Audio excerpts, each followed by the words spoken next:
Bharat Ratna doctor Bhimrao Ambedkar को कोटि कोटि नमन। ये कार्यक्रम डॉक्टर भीमराव अंबेडकर के जीवन पर आधारित है, जहां भारत की जनता के प्रति उनके योगदानों को पूरी सजगता से चित्रित और रेखांकित करने का प्रयास है। कार्यक्रम में दिखाई गई घटनाएं लब्ध प्रतिष्ठ पुस्तकों से ली गई हैं। इस कार्यक्रम के जरिए चैनल की ओर से एक विश्वसनीय, सजग और सकारात्मक प्रयास है कि डॉक्टर बाबा साहेब भीमराव अंबेडकर के जीवन की संघर्ष यात्रा एवं गौरव गाथा पूरे आदर के साथ घर घर पहुंचे और उनके योगदानों से सभी संपूर्णता में परिचित और आह्लादित हों। काका आइए, बाहर आइए, उनको अस्पताल ले जाओ।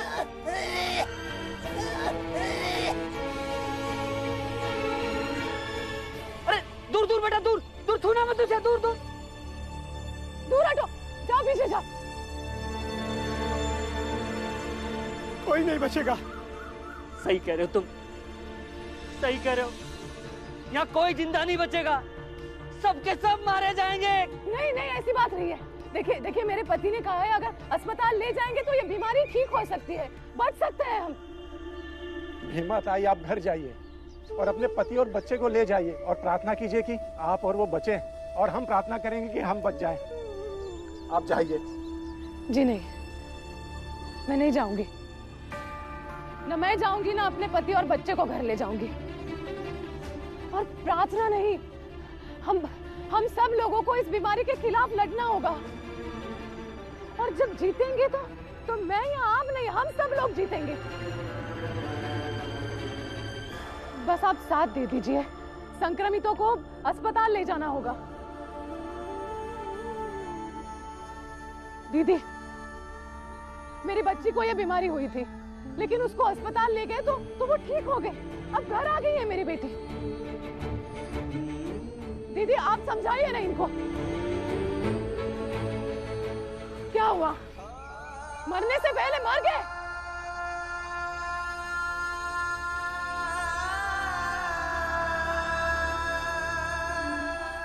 तो बताइए क्या करना है?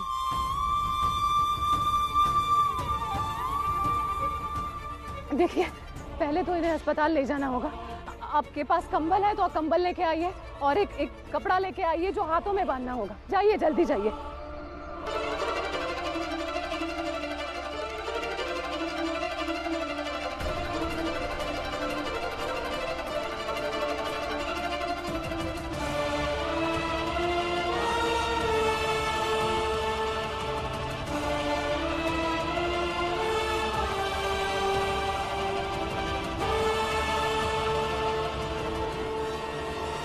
कौन सी दवाई देनी? ये 2 लाल गोलियां इनको दीजिए। और इनमें से? डॉक्टर, दूर से जो बताना है दूर से बताओ। ये 2 सफेद गोलियां इनको 2-2 घंटे पर दीजिए।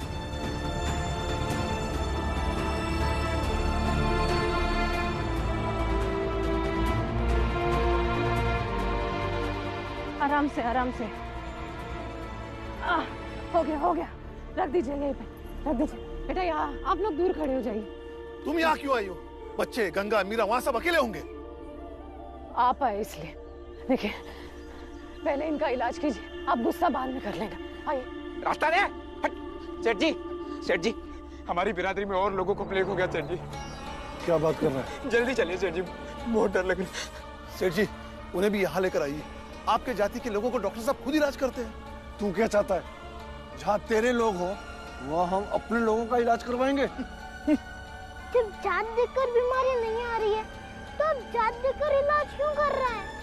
अपनी जान बचाइए, और आप जात की लड़ाई बाद में लड़ लेना।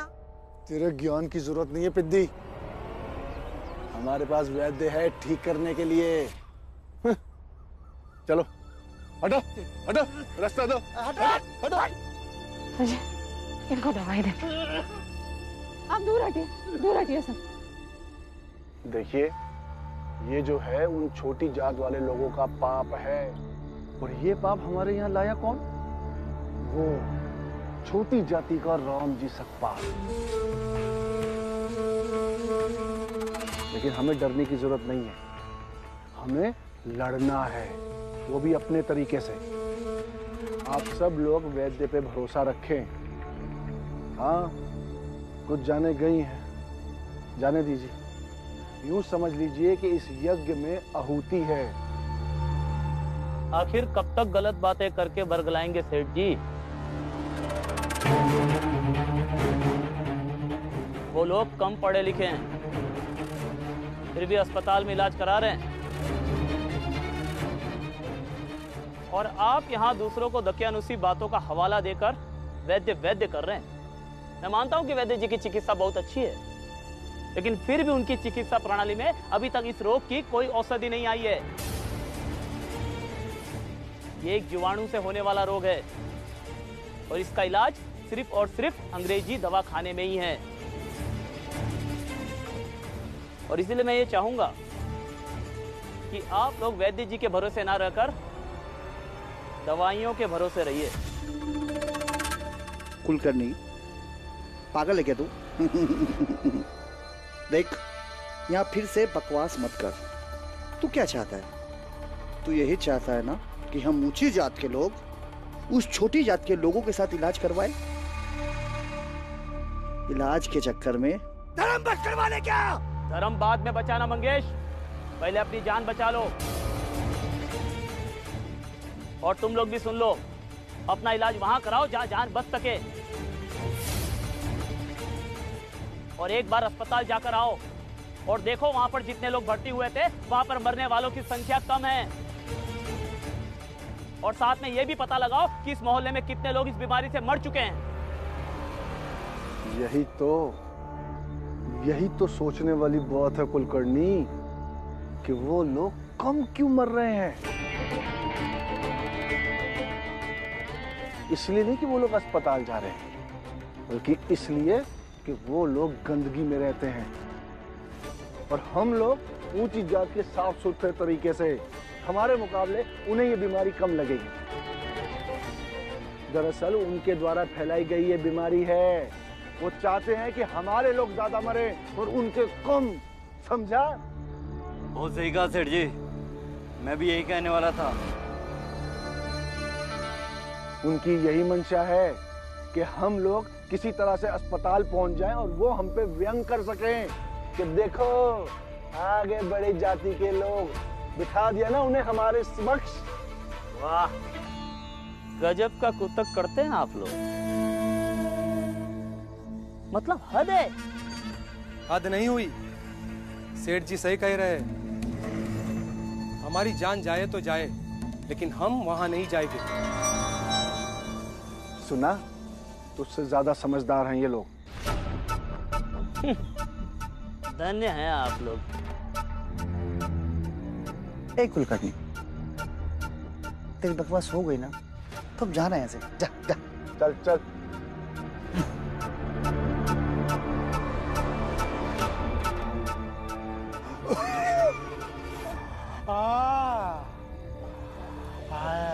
और अम्मा जी तबीयत ठीक है?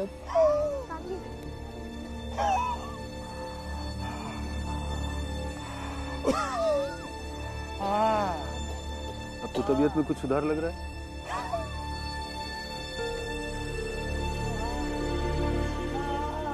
डॉक्टर साहब,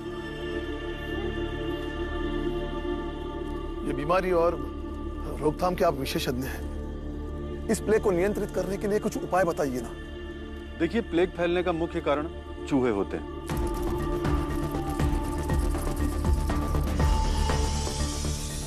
आपको अपने घर के आसपास कोई ऐसी व्यवस्था करनी चाहिए जिससे ये चूहे आपका मोहल्ला छोड़कर दूर भाग जाएं। इतना तो हम भी जानते हैं कि प्लेग चूहों से फैलता है, लेकिन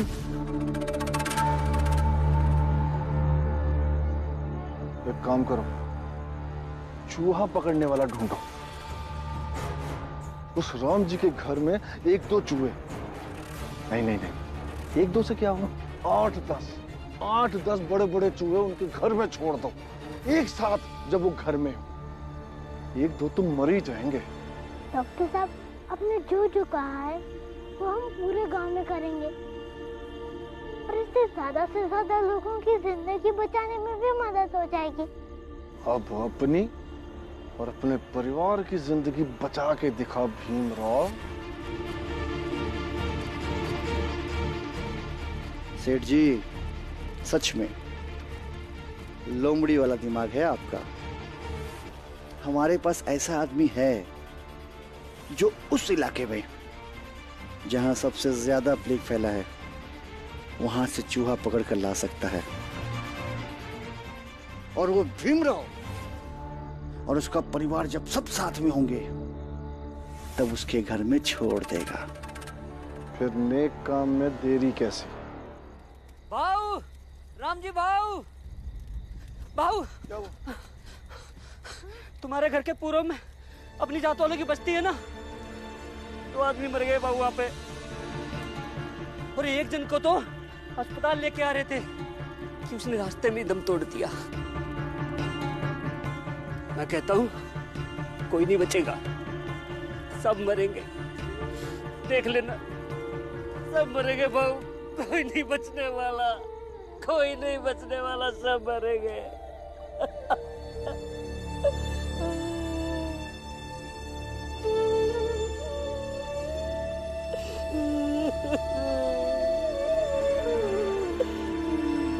घबराइए नहीं, उठिए, इधर आइए।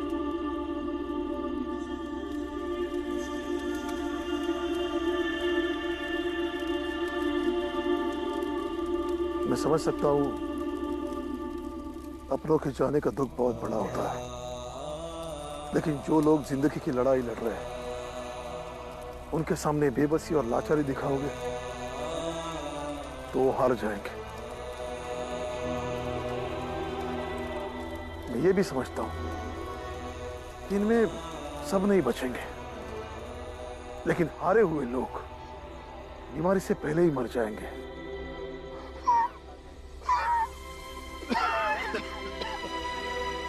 आप सही कह रहे हो राम जी भाऊ, मुझे इन लोगों के सामने ऐसा नहीं बोलना चाहिए था। नहीं बोलूंगा अब मैं, नहीं बोलूंगा।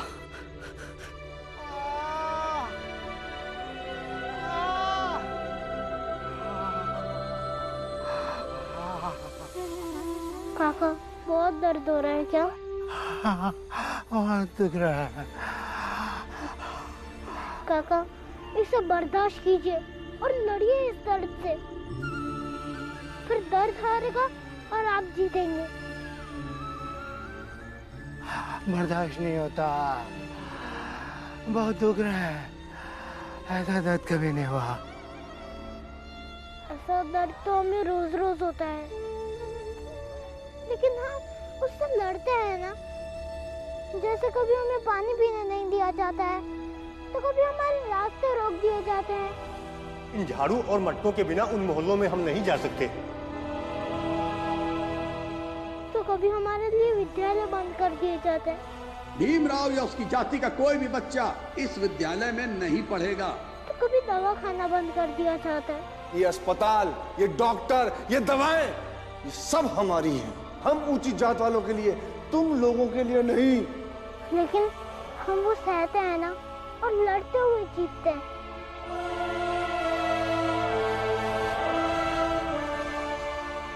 ये बिल्कुल सही कह रहा है। इसे बीमारी समझकर नहीं, बल्कि अपने लिए एक लड़ाई समझकर लड़ी है। जब बड़ी जाति के लोग आपसे आपकी रोजी रोटी छीन लेते हैं, तब भी तो लड़ते हैं। हमारे बच्चे इनके बच्चों के साथ पढ़ने नहीं जाएंगे, और अगर गए तो हम इन्हें काम नहीं देंगे। हम सब लड़ने के लिए पैदा हुए हैं।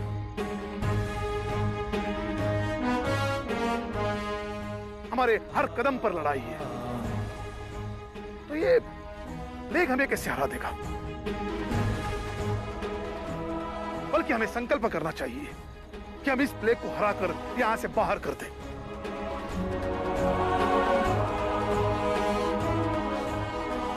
ये महामारी है, ये ईश्वर की मर्जी से आती है। जब जब धरती पर पाप बढ़ता है, तब तब ऐसा होता है। ये दंड है एक प्रकार का, जो चुन चुन कर उन लोगों को मिलता है जो धर्म और परंपराओं की मर्यादाओं को लांघते हैं। इसलिए यह मत समझो कि ईश्वर के इस प्रकोप का इलाज होगा। इससे लड़कर कोई फायदा नहीं। इससे ईश्वर और कुपित हो जाएंगे। जिसकी किस्मत में जीना लिखा होगा वो जिएगा, क्योंकि ईश्वर की मर्जी के आगे कभी कोई जीत नहीं पाया है। इसलिए ईश्वर को प्रसन्न करो, चढ़ावे चढ़ाओ, दान दक्षिणाएं लाओ, क्योंकि ये पाप है और पाप दवा से नहीं, दान दक्षिणा और पूजा पाठ से कटता है। ये क्या बकवास कर रहे हैं पंडित जी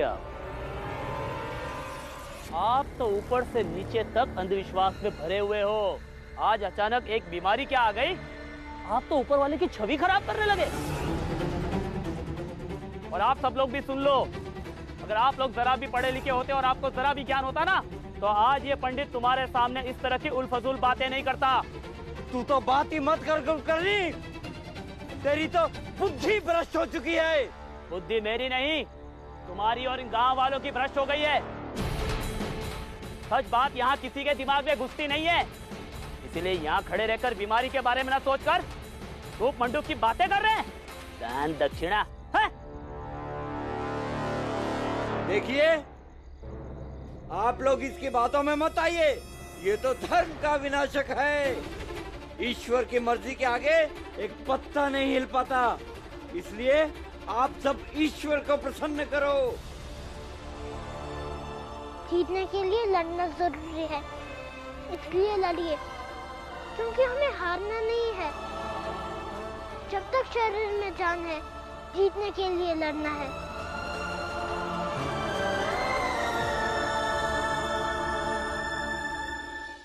राम जी, तुम भीम को और भाभी को ना घर ले जाओ, खाना वाना खा के थोड़ा आराम करो, क्योंकि घर पर भी दीदी और बच्चे तुम्हारा इंतजार कर रहे होंगे।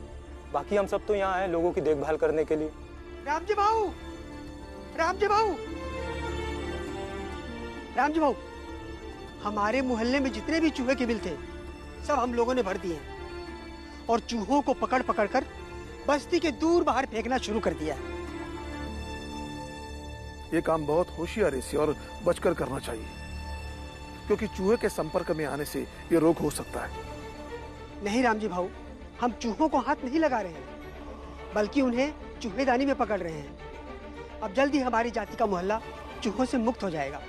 सिर्फ हमारे जात का मोहल्ले का नहीं, बल्कि पूरे गांव में काम कीजिए, चाहे जान किसी की भी हो, बचानी चाहिए, फिर चाहे वो हमारी जात का हो या बड़ी जात का। जी राम जी बाबू जी। पंडित जी, हमारी बिरादरी के 4 लोग और मर गए। क्या? लगता है ये बीमारी हमारी जान ले लेगी। सही कह रहे हैं भाव, ये बीमारी बहुत जानलेवा है, जिसको भी हो रही वो तुरंत मर जाता है। अरे कितनी बार बताऊं, ये बीमारी नहीं, ईश्वर का दंड है, और जो लोग मर चुके हैं वो ईश्वर का दंड भोग चुके हैं, और जो बच जाएंगे वो ईश्वर के दंड से सबक लेकर उन लोगों को सबक देंगे जो हमारे खिलाफ सवालों को खड़ा करते हैं। मैं पंडित जी की बातों से बिल्कुल सहमत हूँ, बिल्कुल सही कह रहे हैं। हो ना हो ये ईश्वर का ही प्रकोप है। हाँ। अब इस बीमारी से हमें हमारे अच्छे कर्म ही बचा पाएंगे। अच्छे कर्म होंगे तो बचा पाएंगे ना पंडित जी। गांव वालों के दिमाग में गलत बातें डालते हो और साथ ही गांव वालों में झूठा ज्ञान बांटते फिरते हो। ऐसे में कौन से अच्छे कर्म है जो बचा पाएंगे? अरे इस महामारी में तुम मर क्यों नहीं जाता अधर्मी? क्योंकि मैं भी कोशिश करता हूँ मेरे अच्छे कर्म करने की। आप ही ने कहा ना कि अच्छे कर्म होंगे तो बचा पाएंगे। और आप लोग भी सुन लो, इस बीमारी का इलाज अस्पताल में है, किसी पूजा पाठ में नहीं।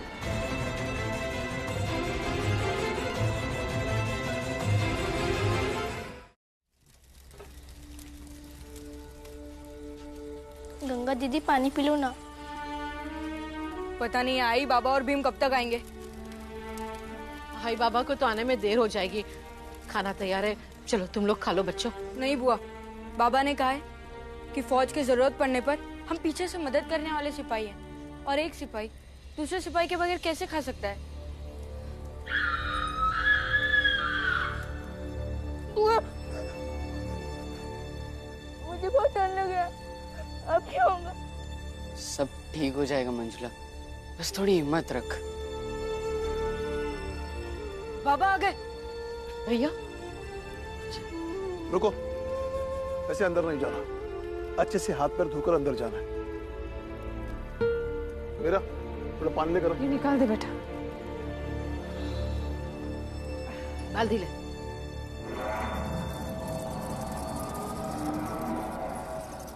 क्या करना है इन चूहों का? पिचट पिचट।